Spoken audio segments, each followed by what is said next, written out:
freedom is never more than one generation away from extinction. We didn't pass it on to our children in the bloodstream. The only way they can inherit the freedom we have known is if we fight for it, protect it, defend it, and then hand it to them with the well-taught lessons of how they in their lifetime must do the same. And if you and I don't do this, then you and I may well spend our sunset years telling our children and our children's children what it once was like in America when men were free.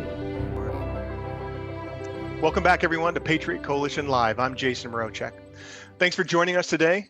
The goal of this podcast is to create a timeless resource to teach about the U.S. Constitution and the proper role of government, the importance of America's Judeo-Christian heritage, and how to defend against threats to our republic.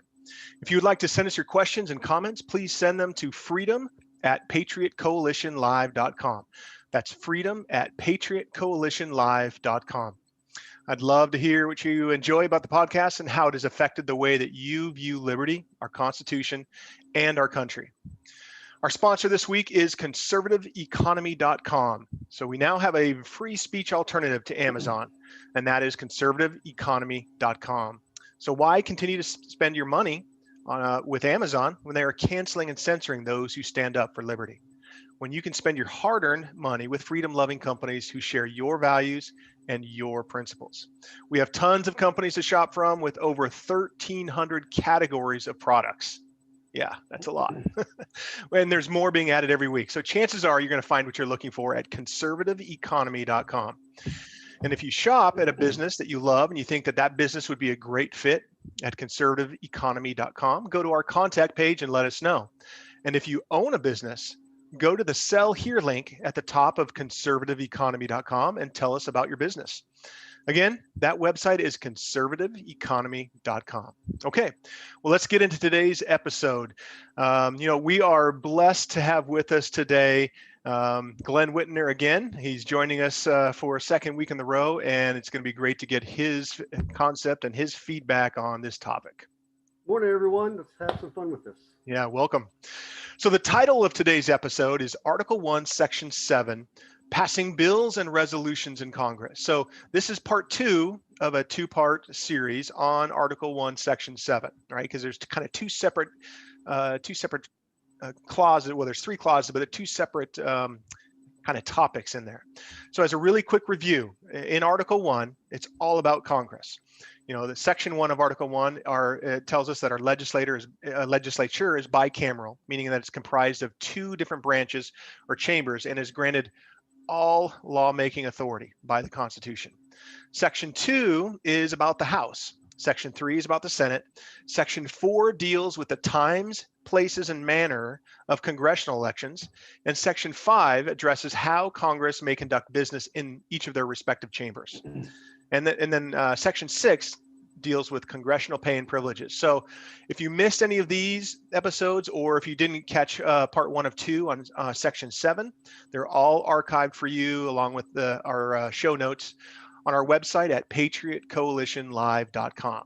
So again, today we are talking about Article 1, Section 7, and today we'll be covering clauses 2 and 3. So let's start with clause 2.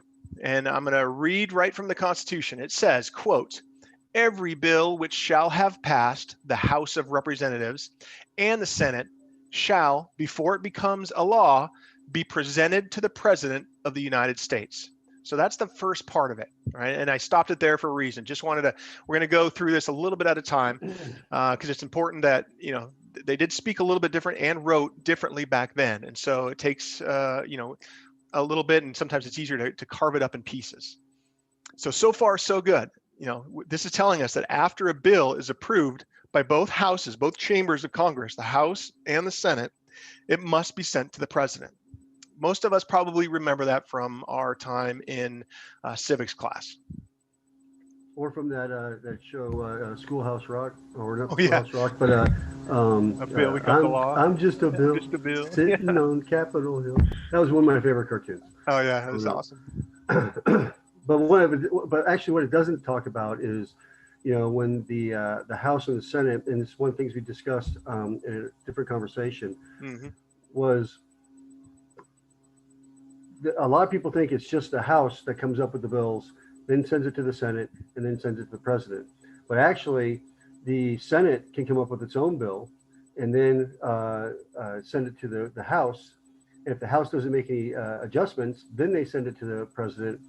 Or if they do make adjustments, it goes back to the Senate, and it can be, go back and forth like a tennis match, depending on, who's writing the bill and who's making the changes. Yeah. One question I did have for you was, can the president introduce a bill? The short answer is no.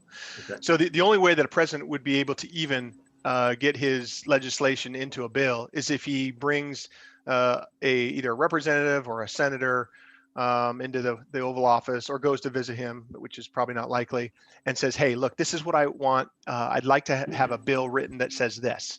And he can tell them what he wants to write, and the representative and the senator can either say, that's a good idea, that's a bad idea, either way, but only a representative, a member of Congress, can introduce a bill. Right. So that's why he has executive orders. Well, he does have executive orders, which have been abused for decades, and we'll get into that probably when we get to Article 2. But so he is not able to introduce a bill. Only the Senate, a member of the Senate or the House of Representatives can do that. And so you bring up a good point, right? We did last week in episode 27. We talked about how there is a specific type of bill that only the House can introduce, and that is a bill for raising revenue, basically taxes. Right. Anything that generates money, only a member of the House of Representatives can do. But every other type of bill, to your point and your question, can be introduced by either a member of the House or a member of the Senate. And just to reiterate what you said, a bill cannot be changed. Well, let me rephrase that. Any bill that is written by one chamber that is sent to the other, if they agree with it, if they vote for it without any changes whatsoever, it has to be the exact same bill, then it goes directly to the president. But if they make even one change, a comma, a period, anything that changes the bill, they'd have to send it back to the other chamber for them to approve the change, right? So the bottom line is that both chambers have to agree on the exact same version of the bill that's worded the exact same way before it can go to the president. Hence your reference, very apropos, to a tennis match, right? If they keep changing things on each other, it can go back and forth until they both agree, and then it can go to the president. So what's also interesting is the timing of these things. I think it was a couple months ago where when Trump was still president, that they had this bill, I think it was the stimulus bill, that was so thick and so big and so broad. It had like 9% to do with actual COVID stimulus funding. And they had like 11 days to review it and decide. It's like, how could anybody digest that much information? And who do they have that comes up with all that? I'm pretty sure these senators who are not all that bright, or congressmen, aren't sitting there writing down the legislation line by line. That would take an inordinate amount of time. But these, yeah, they've got staffers and honestly, lobbyists. Because they war and peace faster. Yeah, no, and you're right. They can be hundreds, if not thousands, of pages long, depending on the type of bill. And that's why, again, it's not the way it's intended to be. But the lobbyists are writing these bills and saying, "Here's what we want you to submit," or maybe they'll have their staff go through it and make some changes before they actually submit the bill. But regardless, your point of being able to actually read, digest, deliberate on a bill before it's signed. Sometimes they have 24 to 48 hours on hundreds of pages, which is just absolutely ridiculous. Years ago, as most of you know, I'm the executive director and co-founder of the Patriot Coalition. We had asked one of the members of Congress to sponsor a bill called the Read the Bill Act, RTBA, basically requiring them to read a bill in its entirety on the floor before it can be voted on, so that everybody. So anyways, that might shorten them up a little bit. Yeah, well, that was the intent. So anyways, moving along. So that was the first part. So just to recap, the first part says every bill which shall have passed the House of Representatives and the Senate shall, before it becomes a law, be presented to the President of the United States. So the next section says, if he approve, he shall sign it. But if not, he shall return it, meaning the bill, with his objections to the house in which it shall have originated. Who, meaning that chamber of Congress, shall enter the objections at large on their journal and proceed to reconsider it. Okay, so let's break this down a little bit. So if the president signs it, it just becomes a law, provided it is within the constitutional authority of Congress, which most of them aren't, and which we're going to talk about when we get to the enumerated powers in Article 1, Section 8, starting probably next week, and the Supremacy Clause in Article 6. So again, if both houses vote for it and the president signs it, and it's within the constitutional authority of Congress, it is a law.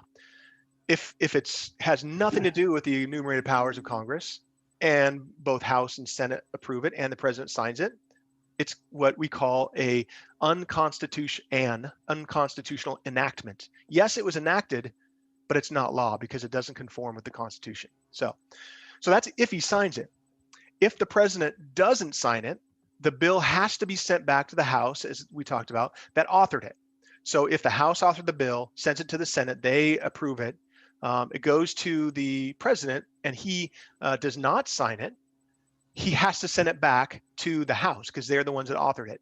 And along with it, he has to send back his objections to the bill in written form, because once it arrives, that chamber, in this case the House, they have to write down the president's objections in the journal, and debate the bill again. Now, so now if they debate the bill again and they adjust it, do they still need the 2/3? Or if they that 2/3 is only if they want to vote on the bill as is? Yeah, the 2/3 at that point, they only debate on the bill that was presented to the president. He sends back their objections. I think I'm jumping the gun a little bit here. No, that's okay. Yeah, if he sends it back with objections, they can vote on it as is, right, and say, oh, yep, right, we're going to try to get more support for this or not, or they can write a new bill. They can do one of the others. But so the key point here, and I think that you pointed this out, nowhere, we've heard the term veto, but nowhere in the actual Constitution, right, does it say the word veto. And so veto is it's a Latin term for, I forget, it's like I disapprove or I reject. Forbidden. This. Yeah, I forbid it. Yeah. I forbid. Yeah, that's what we looked up. Yeah. And so, so this is what we're talking about, a veto. If the president sends it back with his objections, that is called a veto. Okay. And the journal that they have to write his objections in is the same journal that we talked about in episode 24. So it's the one where they have to write down his objections. Okay? It's interesting, the vernacular that they use in the Constitution does not say the word veto, because the word veto seems very final, very, very, that's the end of it. Don't bring this in front of me again. But in the way that the media spins it, especially if they're talking about Trump or some other Republican, they make the word veto sound like some kind of a bad word. But if it's a Democrat, vetoing, they're like, oh, he's doing the right thing. It's the veto. It's interesting. It'd be an interesting study to find out when the word veto, the first veto was actually done by Washington, but it would be interesting to see when they started to use the word veto as the process to which the president disagrees with or disapproves of the particular bill. Yeah, and that process, that hasn't changed because that's written down in the Constitution. It's just a matter of when they started actually calling it a veto. What they call, tomato, they can call it disapproval or rejection or veto, and it's the same process, but yeah. Okay, so the next clause says, now we're talking about now the veto. It says, quote, if after such reconsideration, meaning after the originating House reconsiders the bill that was just vetoed. So it says, if after such reconsideration, 2/3 of that House shall agree to pass the bill, it shall be sent together with the president, with the objections, to the other House, by which it shall likewise be reconsidered. And if approved by 2/3 of that House, it shall become a law. Okay, so now this is after a veto. It goes back to the originating House. They reconsider it, if they're going to try to, what we call today, overriding that veto, they have to get 2/3 of the originating chamber. Then once they've gotten 2/3 votes for it, they have to send it to the other chamber, and they have to reconsider it. And if they also vote with a 2/3 majority, a 2/3 vote to approve it, then that bill becomes a law, again, assuming and provided that it is within the constitutional authority of Congress. So this is what we call the overriding a veto. So this is actually interesting. So when you look at politics from an outside perspective, and the president doesn't veto, he signs a bill that he knows probably is wrong or probably isn't appropriate or he doesn't like, but somehow it has passed with bipartisan support in both the House and the Senate, with already over or close to a 2/3 majority, which hasn't happened in recent history. But you can see where the president might approve that to save face, so that he doesn't get slapped down by the two houses of Congress, which would create a whole other media circus for him. So it's interesting, And we all know they don't need a cause for a circus. Right. Well, it's interesting from a strategic point of view. That might be sometimes why a president who we thought had better sense approves something that he knows will probably, go against him anyway, type thing. Yeah, but you and I come from the same school of ethics and morals. We had the same upbringing, if you will, from the military. And right is right, wrong is wrong. You choose the harder right. My personal favorite motto, principles only mean something if you stick to them when it's inconvenient. So yes, he may know that he's going to get overridden, but he did everything he could. He can, look himself in the mirror the next day and say, look, I did everything I could. They overrode the veto, but it's wrong. And I cast my vote, my veto is wrong. So I think we still should expect that of our presidents, to do the right thing. Yeah. We absolutely should. And it's the quintessential discussion of politics over ethics. Yeah. The two are not, usually in the same, under the same roof. Because politics, side of the planet. Yeah, politics tends to be self-serving, and it's all about what you can get your other person to agree with or not agree with, based off of you compromising your morals and ethical standpoint. Yeah. We really need to get some enlightened statesmen back into the government to help lead us, back into the light, and get out of the gray area.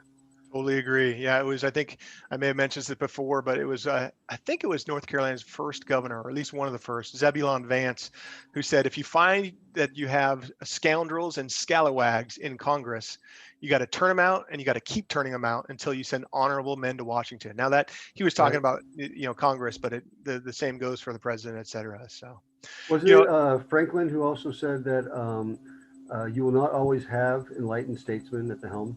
Yeah. Or was that I was Jefferson? Maybe Adams, but yeah, one of the founding fathers said that enlightened statesmen will not always be at the helm, and that was their warning to us, that look, you can't just cast a vote and that's it. It's not like fire and forget in the military, right? It's not. No, you don't cast your vote and that's done. You got to keep your eyes on them, and you got to make sure they're doing what they're supposed to do, because they won't always be enlightened statesmen. And even if you think that they are, and they arrive as enlightened statesmen, we all know what the swamp does to people, right? So regardless, keep an eye on them.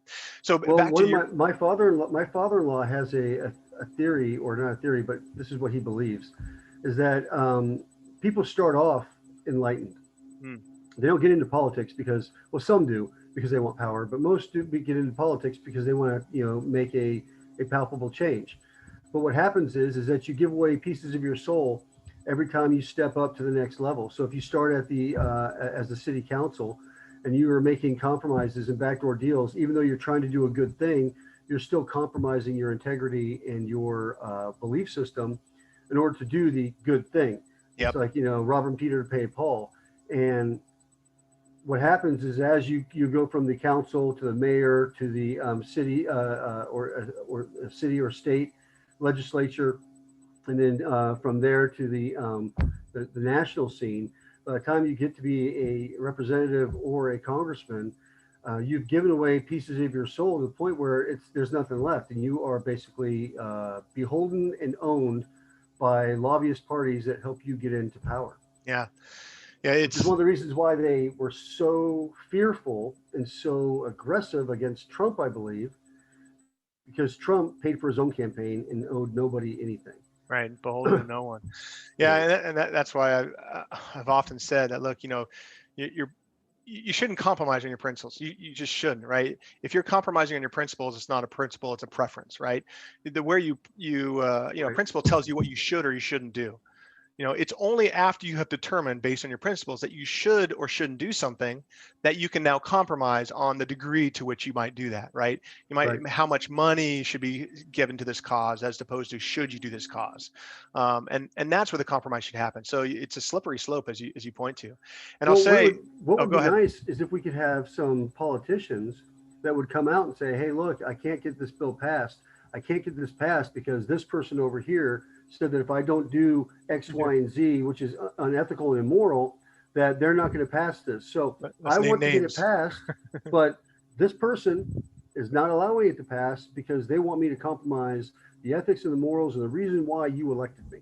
Yeah, or more likely, more likely situation is I'm against this because it is unconstitutional, but such and such is putting leverage on me, or they're trying to cajole me or extort me into voting for it using X, Y, or Z. Yeah, I'd Right. love to name names. And But that goes back to that thing we were talking about yesterday. Having a channel eventually, one day, God's smiling on us and helping us get back to constitutional governance and back to the Judeo-Christian values, ethics, and morals, our moral compass that our country once had, is having a station that basically posts the unvarnished truth. yeah, It's like, hey, this just is the what facts, man. this is what the left's saying. This is what the right's saying.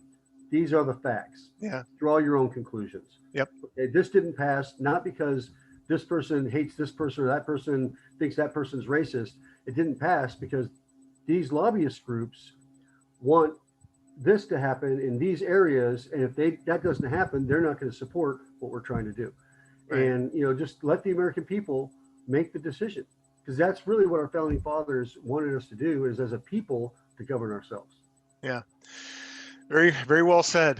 Okay, so let's move along in Article 1, Section 7, Clause 2.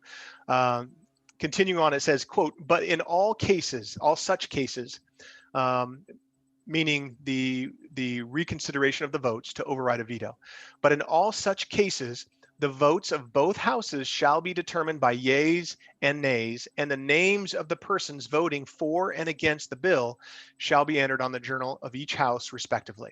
So it's just basically one extra requirement for overturning a veto, overriding a veto, is that when they take these, they reconsider and they vote on it, they have to make a record in the journal on who voted for and who voted against the bill.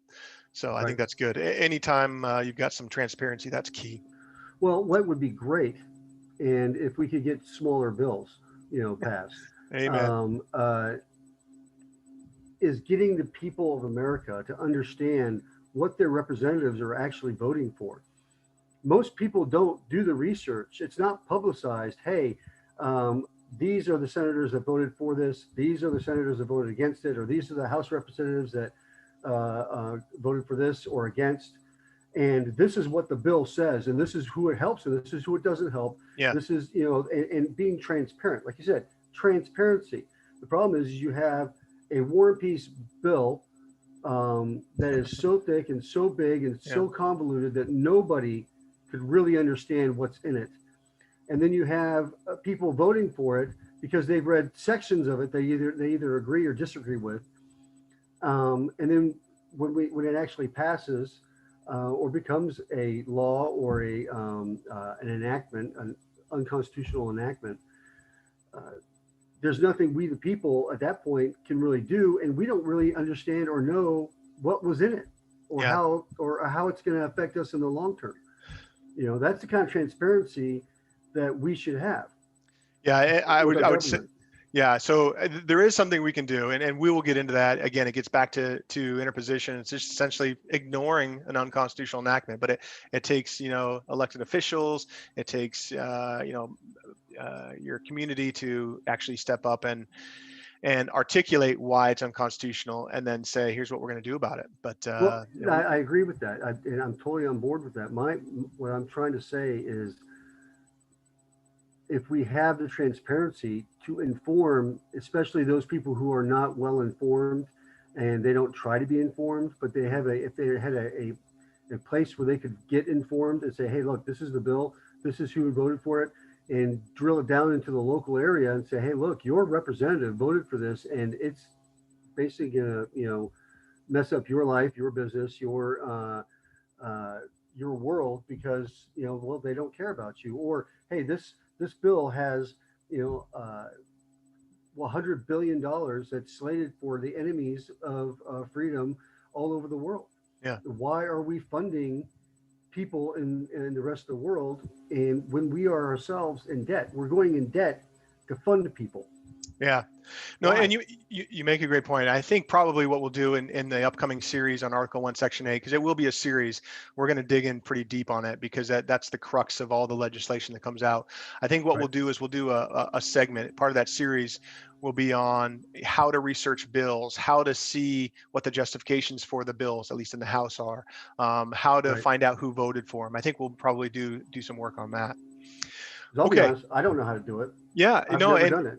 And you're not alone. I mean, there's a lot of folks. Again, I didn't know how to do it until I finally said, you know what is the big hubbub about? And so I tried to figure out how to do it. So it's like anything else. Until you do it the first time, you're a newbie at it. And yeah, I think we'll do something on that. That'll be a good idea. Okay, so moving along in this clause, it says, quote, if any bill shall not be returned by the president within 10 days.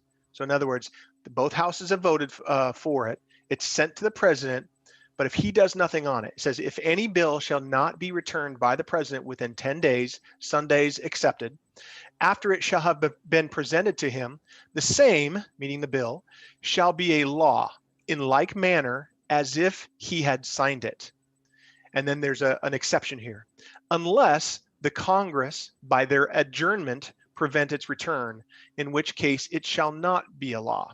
Okay, so let's break this down into kind of two separate parts. So now here we are, we're talking about what happens if the Congress both approve of a bill, and they send it to him, but he does nothing with it in 10 days. So he only has 10 days to veto a bill and send it back to the originating chamber of Congress. If he doesn't meet this timeline and Congress hasn't adjourned yet, then the bill becomes a law, again, as long as it's within the congressional authority. So it's kind of like a fail-safe that he just says, oh, I don't want to touch this bill, I don't do anything. Well, if you're not going to do anything about it, if you're not going to oppose it, then it becomes a law. Now, the exception to that, and the framers anticipated Congress playing dirty.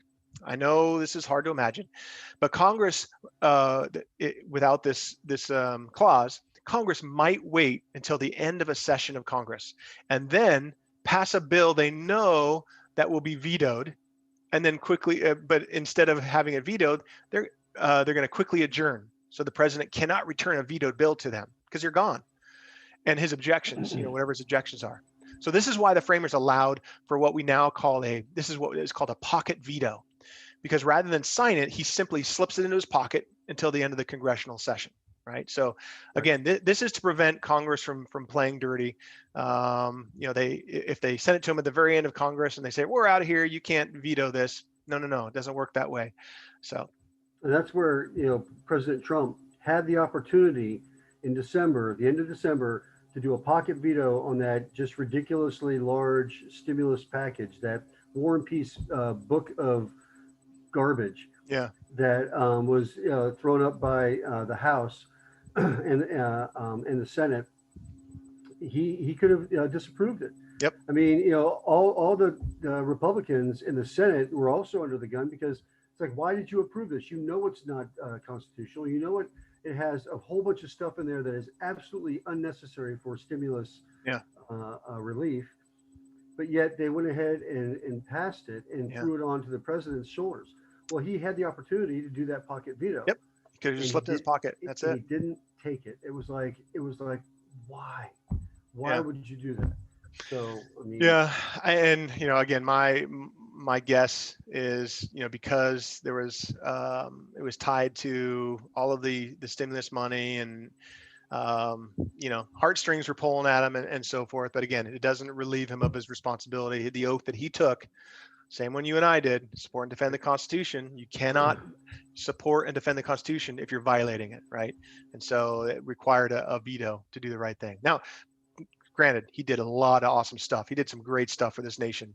But Yes. like everyone, like you and me, we're not perfect. He's not perfect. It was just disappointing on his way out, in the way that he had to leave with the commander in chief that's currently sitting where he's not supposed to be. Trader Joe. Yeah, Trader Trader Joe, commander in chief. I mean, it just, that whole couple month period after the November election was just, there's so much that was wrong with it. But that last little thing that he could have vetoed, that he should have vetoed, was just kind of like, why? Yeah. We're counting on you, man. Yeah. And that was the $400 stimulus that everyone's like, oh, we want $2,000 per person. And it was like, they offered up 400, and he's like, well, and he was a proponent for the 2,000 originally. So it's like, well, why did you approve the 400? I mean, 400 is not going to do anything for anybody. And everything that's in this stimulus is what you're against anyway. Just don't sign it. Don't do anything with it. Just let it die. Stick it in your pocket. Yep, that's right.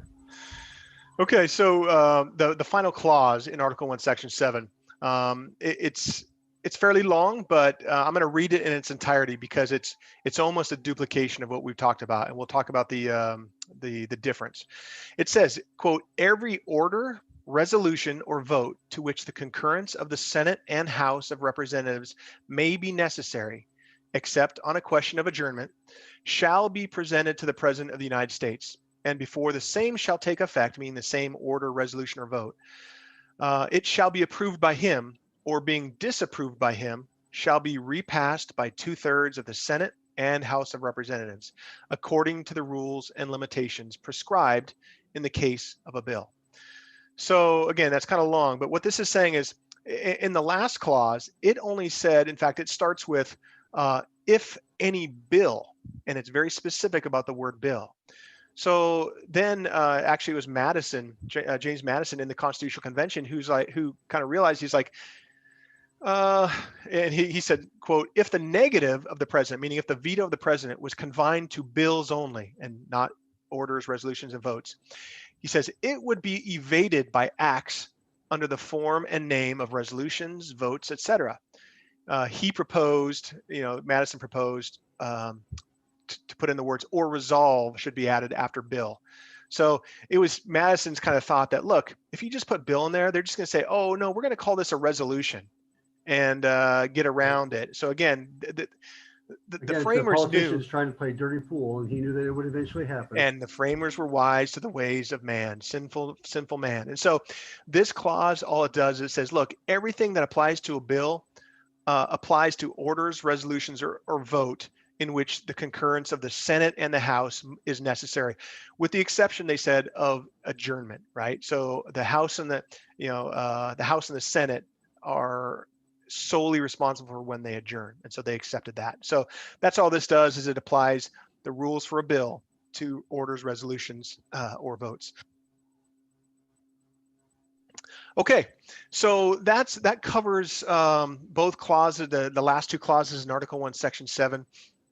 There were some interesting kind of nuggets that we came across, and we'll scoot through these, but I wanted to kind of bring to your attention. It was interesting that Colonel George Mason in the Constitutional Convention, they were talking about how this is when they're trying to figure out, what do we do about the executive branch? Is it one super all-powerful magistrate, as they called it then? Does he get to veto any bill, no matter what, without even a chance of overriding? They even talked about having 3 executive officers, 3 presidents, if you will, co-presidents. So it was during this discussion that Colonel Mason started talking about, how powerful or a magistrate can get in a kingdom, and the advantages of whether or not to make them powerful or less than all powerful in a republic, right? And so I'm going to paraphrase kind of what he said because it's kind of a long diatribe, but there are some key facts in there. He's talking about how the monarchies are so powerful because the kings, they have, I think the words are, they can use secrecy. In other words, you don't have to share it with anybody. They have dispatch, meaning they can do something very quickly. They don't have to wait on rule by committee. And with vigor, right? They can vigorously do all the things that they need to do. So all these seem to be advantages of a monarchy. But despite that, he says, in one of the most critical pieces of preserving liberty, and that is, preventing being overrun by your neighbors, in a war or some sort of conflict. He says, this invincible principle, talking about the principle of republicanism, is to be found in the love, the affection, the attachment of the citizens to their laws, to their freedom, and to their country. So that's a quote from him. He's talking about, look, Right. despite how important and strong monarchies are, republics have, if not, as much, if not more advantages, these invincible principles, he calls them, where he gives examples. And I know, Glenn, you're a military history buff, but he gives the examples of like the cluster of Grecian republics able to resist almost constantly, attacks from the Persians, the monarchs in Persia. Right. And the battles and the armies that the Persians were able to put into the field were in the hundreds of thousands. Mm-hmm. And they would go up against armies of the Greeks that were in the tens of thousands. Yeah. And even the Battle of Marathon in 490 BC, the Greeks threw them back into the sea. And then in 480 BC is when they have the Battle of Thermopylae, where you have the famous Spartan 300 battle at the Hut Gates. And you had 7,000 determined Greeks fighting for their hearth and home, who were able to repulse over a 300,000 man army and kill almost 25 to 30,000 of that army before they were overcome. And they were only overcome because of duplicity and somebody who betrayed them. Yeah. So. Yeah. Now, obviously they had some pretty good geographical advantages, but more so, as you said, they're fighting for hearth and home. And that was Mason's point, is like the monarchs, their armies are fighting probably, we're going to go in another war again. The king, is really ticked off at, the neighboring king or whatever, or our republic, or the neighboring republic. And so they're fighting for what? Because their king told them to. Whereas these republics like Greece, Holland, when they were in the 30 Years' War against Spain, is the same situation, or the Swiss cantons, because they're in the middle of a whole bunch of. You can even drill down further, because a kingdom is set up a bunch of vassal states to create a kingdom. The king doesn't just own everything.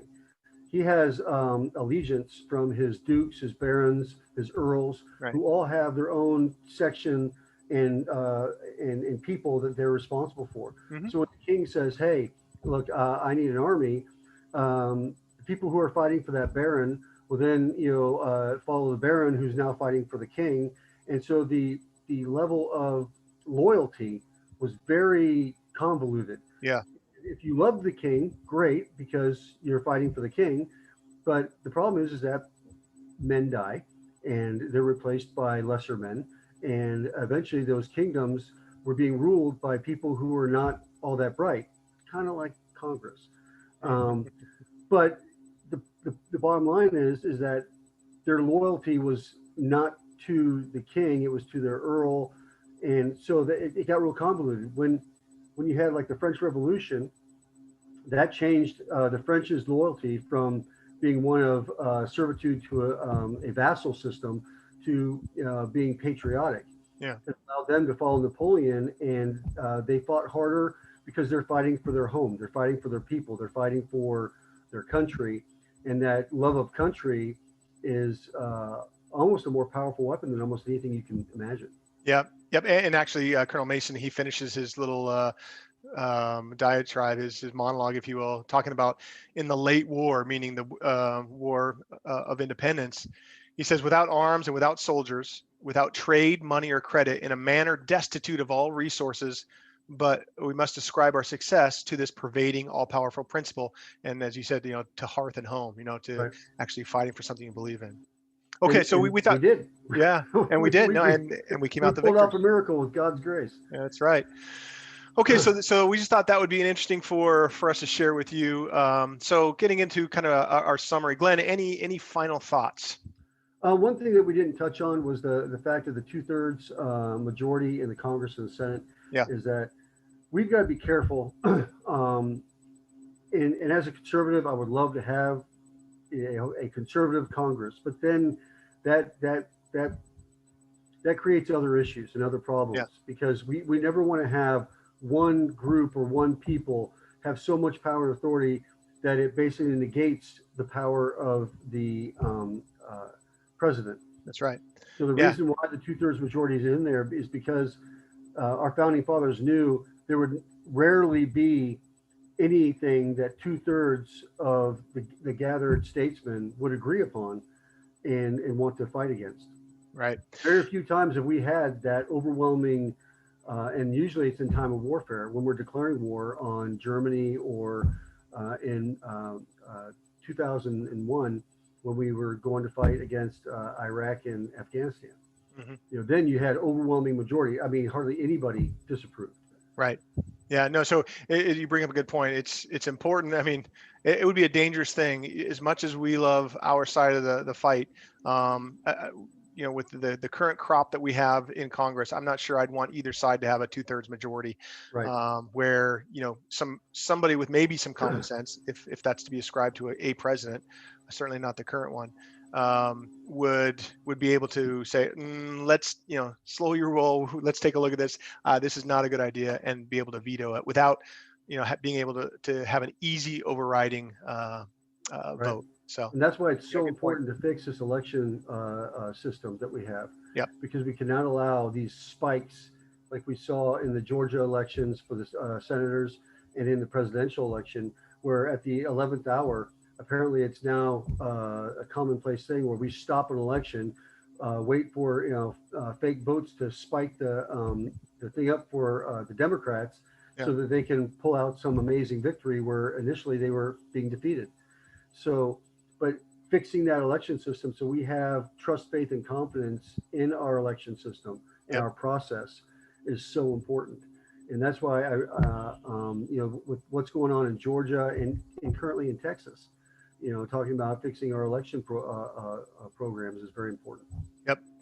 Absolutely agree. Okay, so just a really quick summary of Article 1, Section 7, Clauses 2 and 3.